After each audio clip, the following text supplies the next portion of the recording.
j'espère que vous allez tous bien. Bienvenue dans ce nouvel épisode.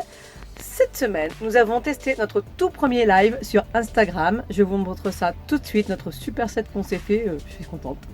Et de plus, nous nous occupons de nouveau de notre frigo parce que, vous le savez, depuis que nous avons notre camping-car, on se bat un petit peu entre l'électricité et le frigo. Donc, c'est parti, je vous montre ça.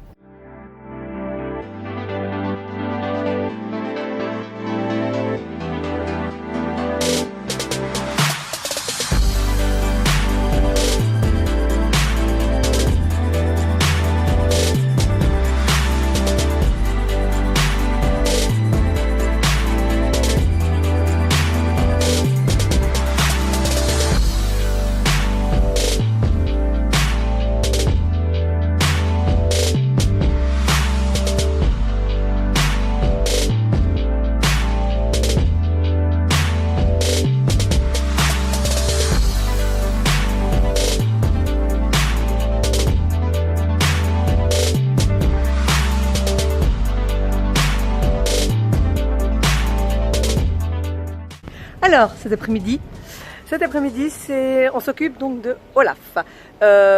Julien a continué les travaux de toilette, donc ça c'est une vidéo que vous allez voir avant, après, je sais pas, dès qu'on a fini la salle de bain. Et il a regardé au frigo et on a peut-être trouvé au niveau des câbles comment faire pour pouvoir, parce qu'en fait cet après-midi on a branché le frigo et en fait on n'a plus d'électricité du tout, au bout d'1 heure déjà on n'a déjà plus rien. Mais bon, en même temps, on en a un peu marre de... déjà, il y a les fourmis qui rentrent dans le frigo. Et puis, on en a marre de ne pas manger ou pas boire frais. Donc, du coup, Julien a pris du temps aujourd'hui pour regarder. Et en fin de compte, il a trouvé, apparemment, il a retrouvé le câble. Donc, voilà, ce serait peut-être une petite victoire. Peut-être qu'on a trouvé pour le frigo. Et ça, ce serait quand même vachement chouette.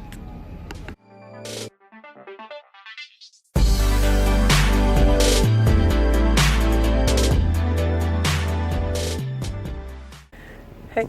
Bon. Comme je vous l'ai dit tout à l'heure, on espère avoir résolu le problème du frigo. The problème. Voilà.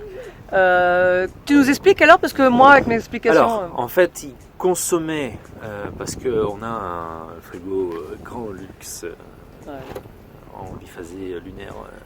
Ouais. Bref. Avec une belle lumière bleue à l'intérieur. En fait, on a une lumière à l'intérieur, et il s'avère que cette lumière fait qu'il consomme en 12 volts. Et comme en 12 volts, il consomme 120 et quelques watts, en gros ça nous revient à consommer 10 ampères-heure. Et donc la batterie n'a pas le temps de se recharger qu'elle a déjà bouffé. Donc du coup j'ai déconnecté le 12 volts.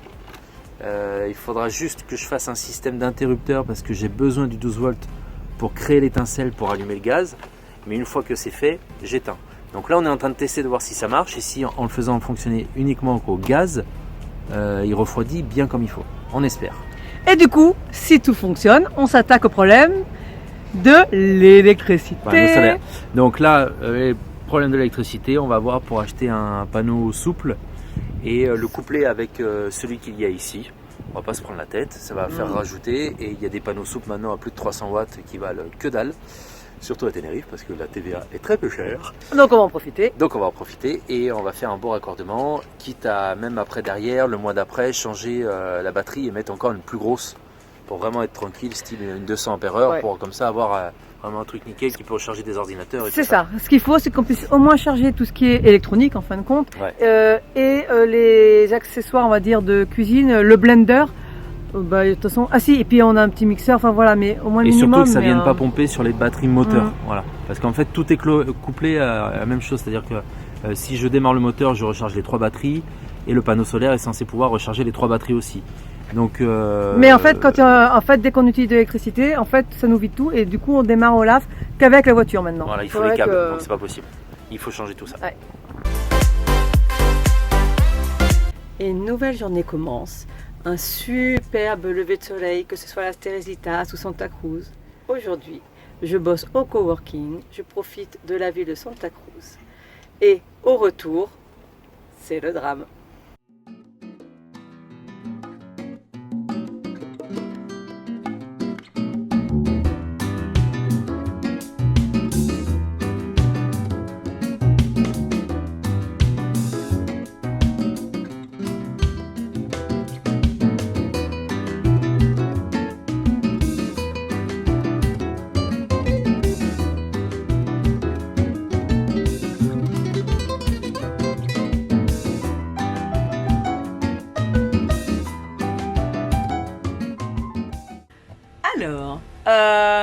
Quoi de neuf? Comment vous dire ça? Alors ce soir, nous venons d'acheter d'urgence un groupe électrogène. Vous savez qu'on est en plein dans la recherche de l'électricité pour Olaf. Donc, en gros, nous avons un frigo qui fonctionne maintenant. Julien a réussi à couper en fin de compte l'électricité dans le frigo, donc il fait du froid, il ne pompe plus sur la batterie. Le souci, c'est que quand on l'a mis en route, ça nous a vidé toutes les batteries. Donc c'était avant-hier, je crois. Ouais. Et en fait, depuis, les batteries ne rechargent pas. Donc ce soir, on vient de rentrer et en fait, on a zéro électricité. La lumière ne fonctionne qu'aux 12 volts et la pompe à eau, bien sûr. Donc du coup, nous sommes allés acheter un groupe électrogène. On vient de le mettre en route là à 8 h le soir. Il fait nuit, il y a du vent, tout va bien. Et en le mettant en route, en fait, donc les prises de 220 volts fonctionnent.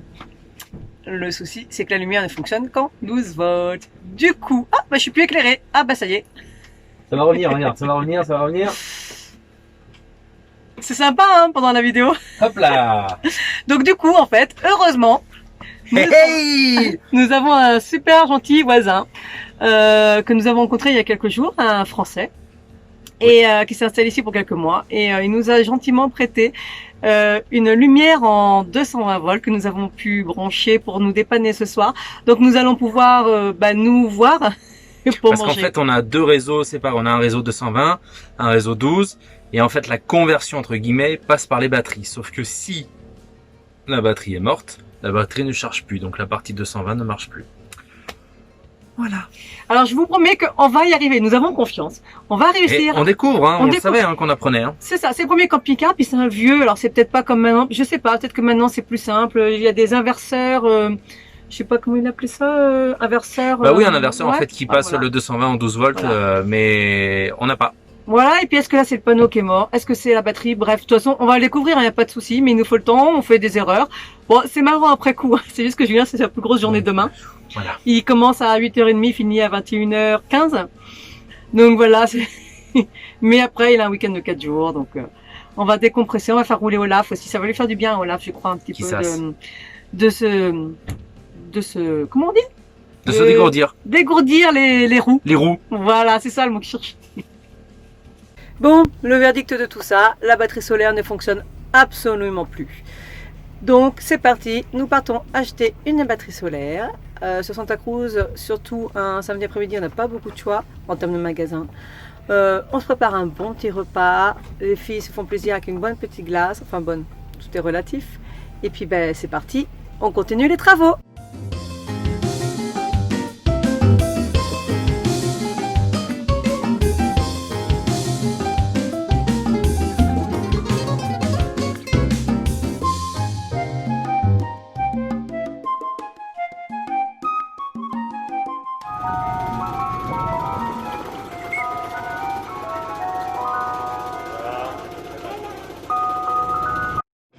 Another wasted afternoon, spending on my own with the TV and the phone. Donc là, ça y est, c'est opération, on change de batterie. La batterie solaire, donc celle qui est directement reliée au panneau solaire. C'est parti, on vous montre ça tout de suite. Alors voilà, donc là j'ai retiré les cosses de la batterie. Donc je vais retirer cette batterie là et la changer. C'est parti. Am I aware of that it's wasted time? Am I convinced of what I do? Bon, donc là je change la batterie solaire, donc elle était vraiment foutue. Donc du coup j'ai retiré l'ancienne, on en a pris une nouvelle, une spéciale décharge lente et décharge totale, je crois, c'est un nom comme ça. Là elle était vraiment morte, à chaque fois qu'on rechargeait avec le moteur, au bout de quelques temps il n'y avait plus rien, donc c'est vraiment qu'elle n'en pouvait plus. Donc on va changer ça. La différence c'est que maintenant on n'a plus les grandes cosses comme ça, là, comme pour les batteries de voiture. Je sais pas si tu es dessus là. Ouais. Maintenant c'est que des vis que vous mettez directement comme ça, donc on va mettre les cosses dedans en espérant que tout passe. Voilà. Je vais prier pour que tout passe. Ou Tupac. Ou Tupac. Et voilà, la batterie est changée, donc on va tester ça. Et en attendant, c'est le week-end. Et ce soir, nous partons dîner avec nos abonnés. Et coucou, ça y est, nous sommes partis. Là, j'ai fait une petite halte sur l'autoroute parce que je fatigue un petit peu. Nous sommes partis dans le sud. Donc là, on va faire une nuit là-bas pour une raison un peu particulière. Déjà pour dégourdir un petit peu les roues de Olaf. C'est quand même hyper important, on n'a pas roulé depuis un petit moment avec. Donc du coup, ça va lui faire du bien. Et puis la seconde chose, et quand même pas des moindres, nous allons à la rencontre avec des abonnés. Pour ceux qui nous suivent sur Instagram, on en avait parlé c'était au mois de septembre. On avait rencontré des abonnés chez nous à Santa Cruz et on s'était promis de venir les voir dans le sud. Ça fait quand même super plaisir. Et donc ce soir on y va, on va passer la soirée avec eux. Je vais vous montrer tout ça. En tout cas on est super excités, on est trop contents. Donc c'est parti!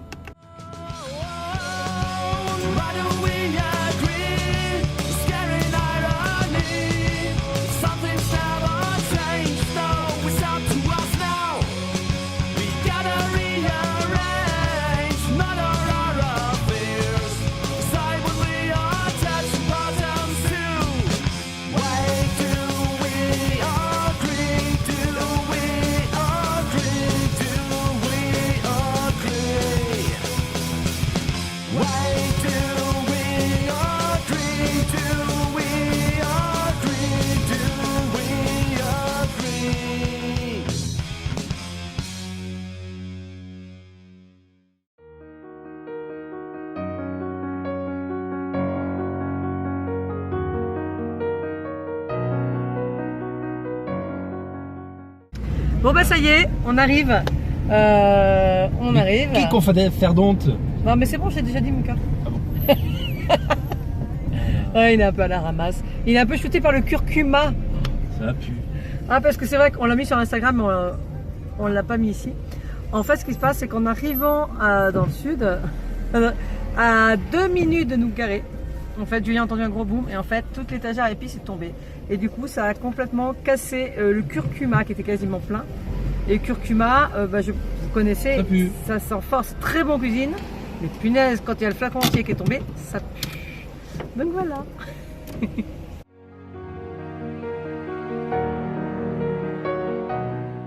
En fait, on était tranquillement, toi, en train de faire nos... Il y en a qui sont venus nous faire chier. Ouais, on faisait la queue chez Vodafone. On faisait la queue...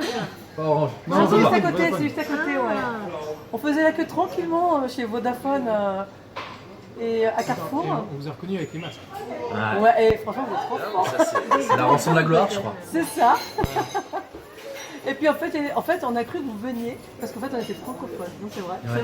On s'est dit, vous avez entendu parler français, vous êtes des touristes, vous venez nous voir. Oui, ils veulent un renseignement sur quelque chose. J'ai vu la famille. Non, mais en tout cas, ça fait plaisir.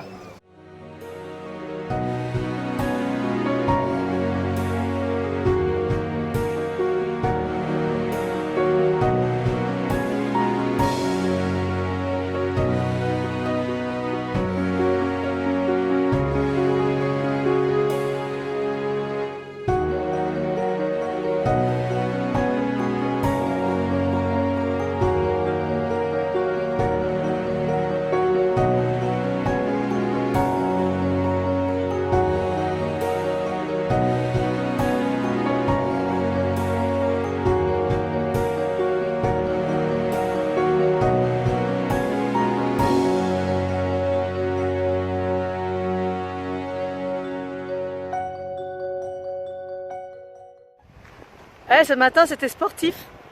Donc là nous sommes vers Callao Salvaje et on a voulu se rendre à El Puertito. On nous a conseillé et en fait c'est impossible de se garer, mais parce qu'il y a du monde, mais parce qu'en fait il y a 0 place. Donc là on s'est garé en hauteur, regardez, sur le côté, hop, et on descend tout comme ça. Et c'est fait notre petit sport du matin, mais c'est chouette, la vue est superbe. C'est vrai que le petit Puertito, c'est vraiment super mignon. Et puis on va aller se poser tranquillement avant de reprendre la route. Parce que, bon, il y a le boulot encore, mais on va se détendre un petit peu. Hier, on a passé une très très bonne soirée. On n'a pas beaucoup filmé, on a juste profité avec nos abonnés. Et c'était super chouette, vraiment, c'était génial. On a passé une excellente soirée, on s'est couché, je sais même plus à quelle heure. Et du coup, on a un peu traîné, mais voilà. En attendant, je vous montre El Puertito de Callao Salvaje.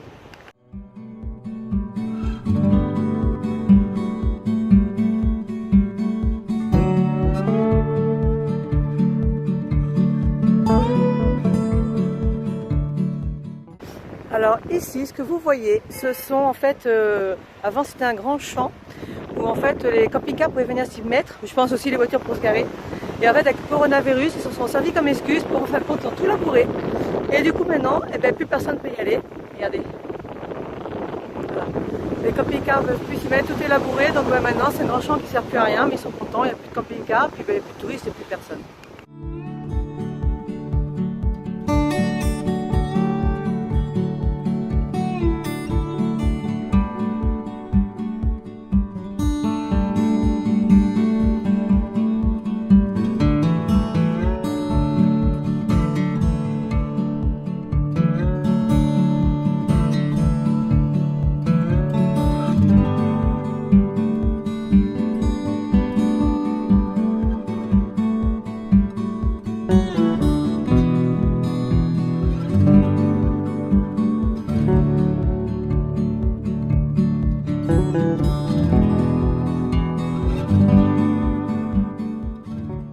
Et voilà, j'espère que cette vidéo vous a plu. N'hésitez pas à liker, à partager, à commenter, abonnez-vous et surtout n'oubliez pas, choose your life, tout est possible. À bientôt!